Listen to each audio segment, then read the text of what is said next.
जय हिंद दोस्तों। मध्य प्रदेश पुलिस में 2017, 2016 में जितने जो वैकेंसी हुई थी उसकी एग्ज़ाम की जितने भी प्रकार के मैथ के क्वेश्चन हैं उन सबको मैं आपके सामने जो है सॉल्व करूंगा। कुछ वीडियो मैंने अपलोड कर दी हैं, आने वाले समय में और भी वीडियो अपलोड करूंगा। वीडियो को लाइक और चैनल सब्सक्राइब जरूर कर दें। चलिए शुरू करते हैं।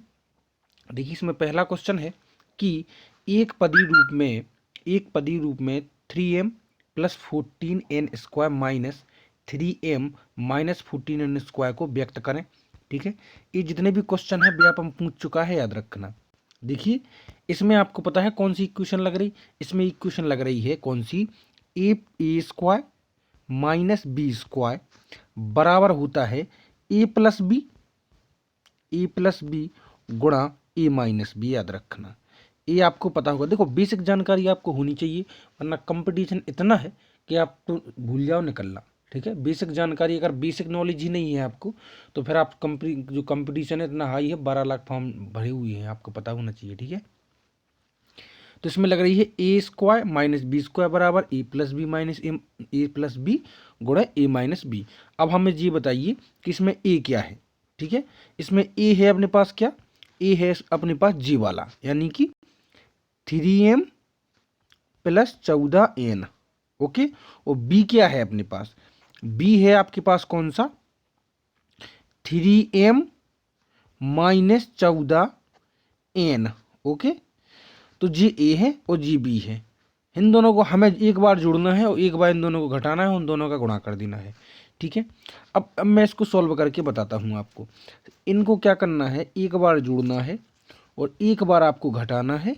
जैसे कि इनको जोड़ोगे एक बार तो 3m 3 हो जाएंगे 6m, और इनको जोड़ोगे क्या कि 14m में से माइनस 14m जो जोड़ोगे तो इधर बचेगा कुछ नहीं, है ना, 0 बचेगा। और गुणा में क्या करना है, इनका घटाना करना है एक बार, मतलब कि 3m में से 3m घटाओगे तो कुछ भी नहीं बचेगा, लेकिन 14n में से माइनस के 14n घटाओगे तो आपके पास बन जाएंगे 128n। ओके, 128n बन जाएंगे, सॉरी 28n। और इन दोनों का आप जब गुणा करोगे तो आपके पास आ जाएगा 6 8 48 और 6 दूनी 12 और 4 16 m और n। आई होप कि आपको समझ में जरूर आया होगा, याद रखना।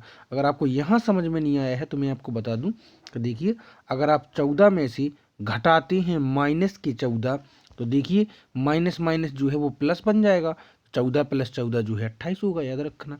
ठीक है, अब हम चलते हैं अगले प्रश्न पर। अगला प्रश्न क्या है आपका, देखिए कि निम्नलिखित में से कौन एक त्रिभुज की भुजाओं का सेट है। तो याद रखना, त्रिभुज की भुजाएं तभी संभव है एक त्रिभुज जब किन्हीं दो भुजाओं का जोड़ तीसरी भुजा से ज्यादा हो। जैसे मैं आपके एग्जाम्पल के रूप में समझाना चाहता हूं, जैसे इधर 4 है, 4 सेंटीमीटर, 5 सेंटीमीटर और 8 सेंटीमीटर। अब देखिए 8 5 कितने हो रहे हैं, 13, तो जो 4 से ज़्यादा है, जी हाँ। 8 4 कितना हो रहा, 12, जो 5 से ज़्यादा है, जी हाँ। और 5 4 कितना हो रहा, 9, जो 8 से ज़्यादा है। तभी एक जो त्रिभुज है वो बन सकता है जब दो भुजाओं का जोड़ तीसरी भुजा से ज़्यादा हो। ओके, इसमें आप देखिए ये जो सेट है, जो आंसर है इसका कि 8 5 13 जो 10 से ज़्यादा है, 10 5 15 जो 8 से ज़्यादा है, और 8 10 18 जो 5 से ज़्यादा है, और बाकी में आपको कहीं नहीं मिलेगा। जैसे मान लीजिए हम इसको ले लेते हैं, देखिए 6 12 और 5, तो देखिए 6 और 12 5 से ज़्यादा है, जी हाँ। 6 और 12 जो हो गया आपके 18, 5 से ज़्यादा है।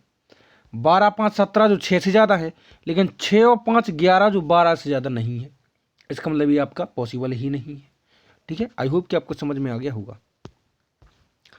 अब हम चलते हैं अगले प्रश्न पर। देखिए, अगला प्रश्न आपसे पूछा गया है कि यदि एक समलंब का क्षेत्रफल, तो समलंब कैसा बनाया जाता है पहले तो देख लीजिए।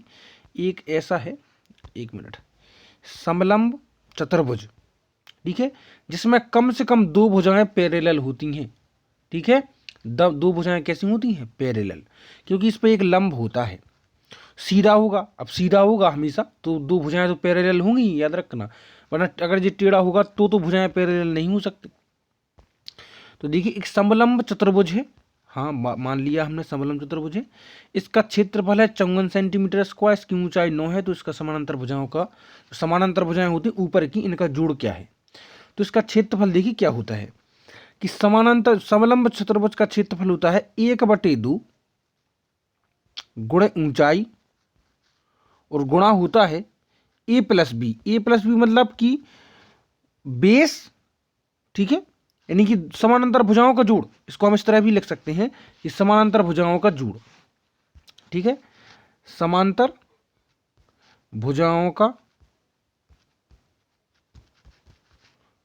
जोड़, ठीक है, जो हमें ज्ञात करना है। तो ये इसका फॉर्मूला होता है, याद रखना कि 1/2 गुणा ऊंचाई प्लस समानांतर भुजाओं का जोड़। इसको हमें जो है फाइंड आउट करना है।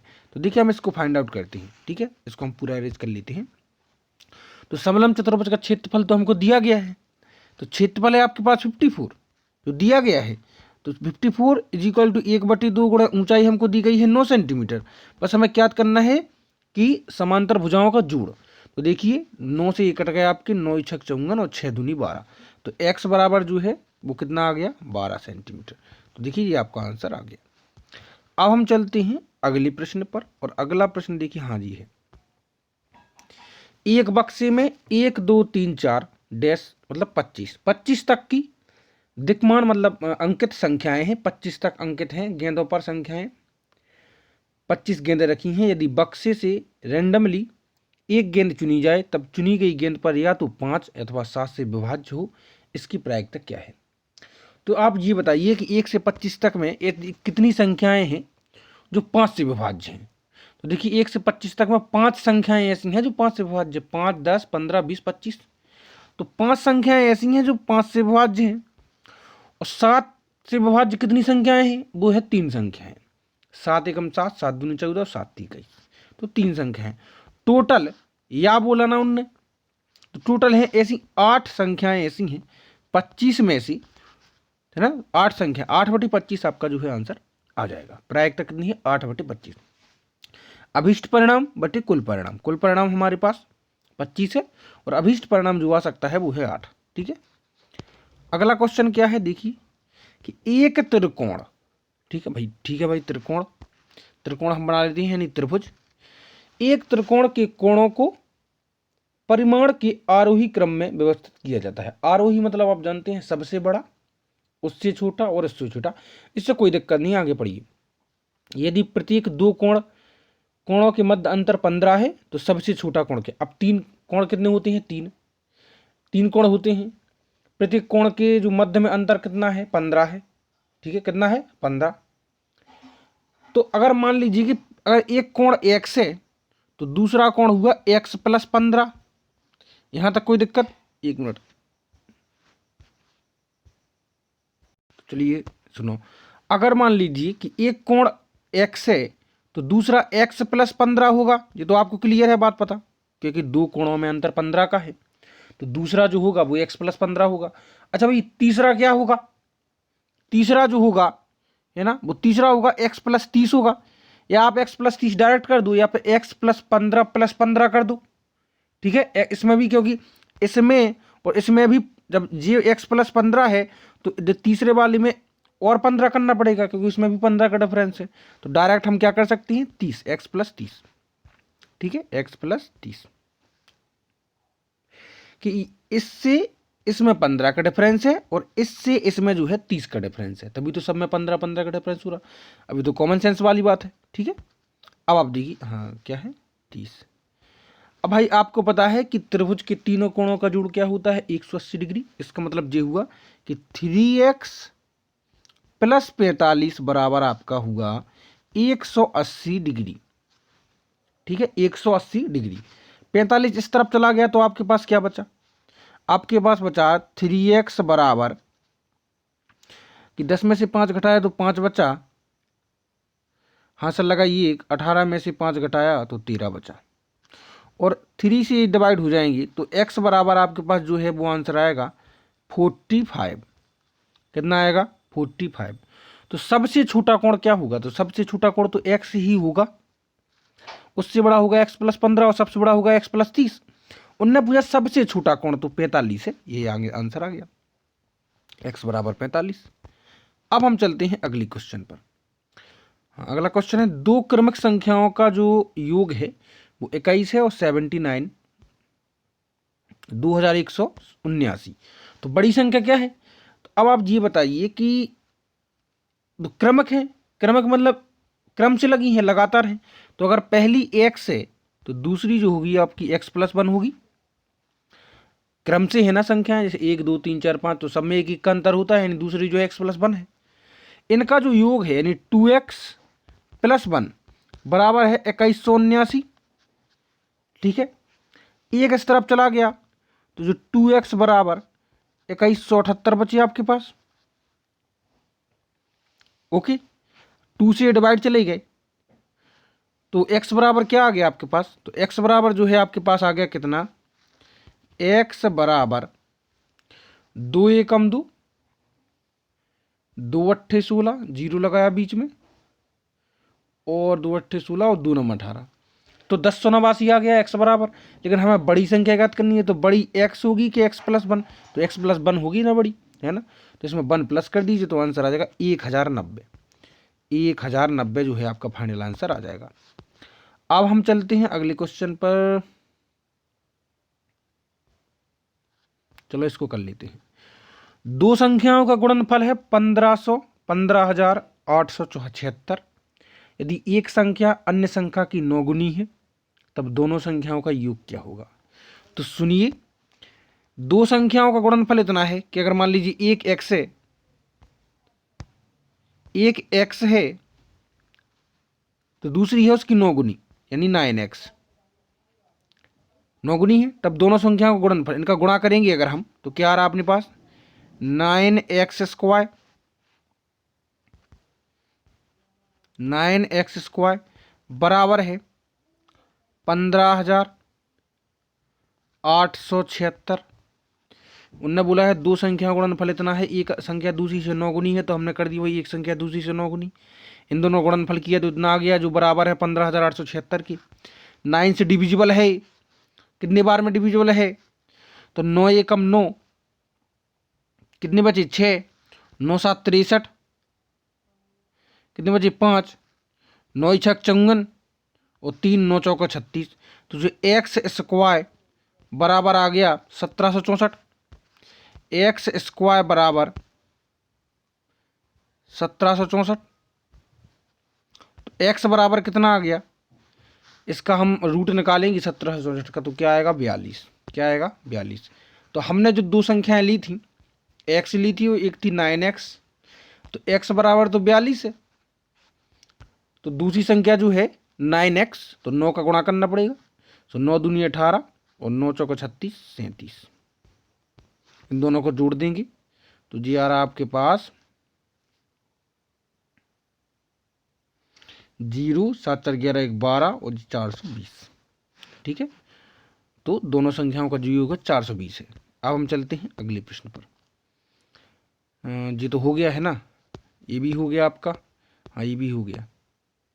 अब हम चलते हैं इस पर। हाँ, यदि मूलधन 400 है, देखिए मूलधन कितना है? 400 रुपये, दर है 6% और समय है 18 महीने, तब राशि क्या है? बहुत जी है, मूलधन गुणे दर गुणे समय बटे 100 और गुणा में 12 लगेगा। क्यों लगेगा 12? क्योंकि महीने दिए गए हैं, ऊपर महीने दिए गए हैं इसलिए नीचे 12 लगेगा। 6 एकम 6, 6 दूनी 12, 2 जीरो से 2 जीरो कट गए, 2 एकम 2, 2 दूनी 4 और 18 दूनी 36। ब्याज कितना आ गया? 36। लेकिन राशि मतलब पूछी गई है, तो 400 रुपये जमा किए थे, 36 ब्याज मिलेगा, तो टोटल कितनी राशि बन जाएगी? 436 रुपये। ठीक है, अब हम चलते हैं अगले क्वेश्चन पर। आई है क्वेश्चन कि 900 पुरुष 25 दिनों में भोजन की एक स्टॉक समाप्त कर सकते हैं। इनमें से कितने और पुरुष सम्मिलित होने चाहिए ताकि यह स्टॉक कितने दिन में समाप्त हो जाए? 20 दिनों में समाप्त हो जाए। तो भाई 900 पुरुष 25 दिन में, यानी एक पुरुष कितने दिन में, और फिर 20 पुरुष कितने दिन में, ऐसा करना है इस क्वेश्चन में। 0 से 0 कट गया और 2 से कट गया जी 45 बार में, और 45 का और जो है 25 का गुणा हो जाता है, 25 पंचे 125 के 5 हसल लगाई 12, 25 चौको 100 जो हो जाएंगे 112। तो 1125 लोग जो हैं, 1125 लोग 20 दिन में उसको समाप्त कर सकते थे, लेकिन 900 तो हैं पहले से, तो बाकी और कितने चाहिए, तो 5, 2 और 2, तो 225 लोग इसमें से माइनस कर देंगे तो आंसर आपका आ जाएगा। ठीक है, अब हम चलते हैं, देखिए एक और क्वेश्चन है आपके पास।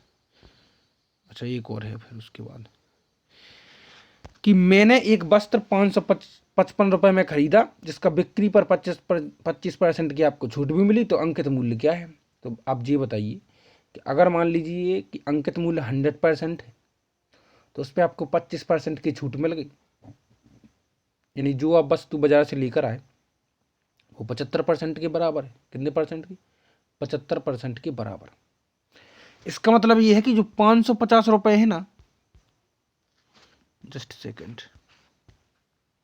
इसका मतलब ये है कि जो 550 और 55 रुपये है ना, जो 75% के बराबर है, क्योंकि इसी पर आप लेकर आए 25% की, तो आपको छूट मिल गई।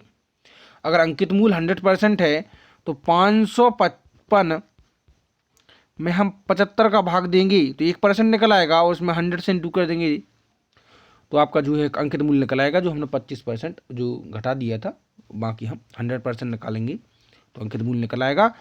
तो आपका जो आ जाएगा 25 × 75 और 25 चौको 100, 5 से जी कट जाएगा, 5 एकम 5, 5 एकम 5, 5 एकम 5, 25 30 75, 3 है जी, है ना, तो जी कट जाएगा, सॉरी,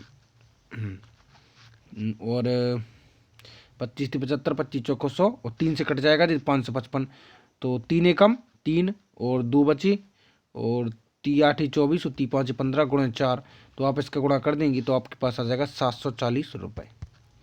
अब हम चलते हैं अगले क्वेश्चन पर, वो लास्ट बट नॉट लीस्ट, कि ए और B parallel to C D. भाई ठीक है भाई, दो भुजाएं हैं, पैरेलल है, सी डी, ए बी है जी, ए है और जी बी है जी, सी है और जी डी है। एक त्रियक रेखा है ई एफ, एक त्रियक रेखा है हमने मान ली जो है ई एफ, एफ है जी, ई है आपकी। आगे क्या बोला है, ए बी जो पी क्यू पर प्रतिच्छेद करती हैं जी, पी है जी, क्यू है जी, भी मान लिया।